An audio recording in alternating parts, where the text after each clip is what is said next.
This free step-by-step video comes to you directly from Haynes. You can complete more than 200 jobs on this vehicle when you purchase the complete Haynes online manual at haynes.com.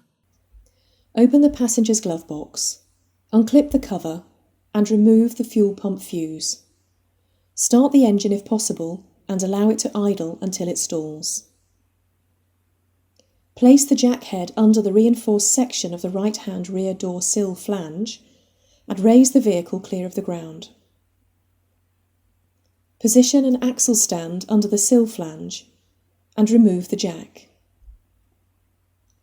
Using a rag to soak up any spilt fuel, release the fuel feed and outlet pipe unions from the filter by squeezing together the protruding locking lugs on each union and carefully pulling the union off the filter stub. Where the unions are colour-coded, the feed and outlet pipes cannot be confused.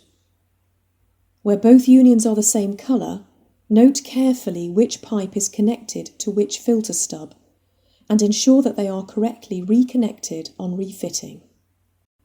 Note the arrows and other markings on the filter showing the direction of fuel flow towards the engine, then slacken the clamp bolt and slide out the filter.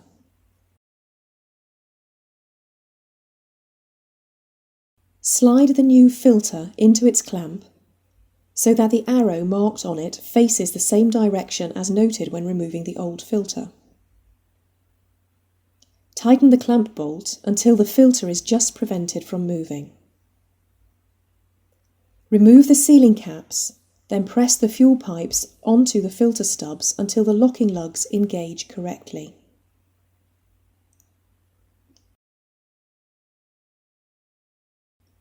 Refit the fuel pump fuse and the access cover.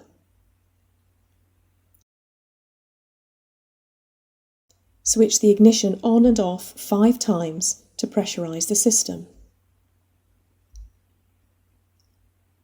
Check for leaks around the filter before lowering the vehicle to the ground and starting the engine.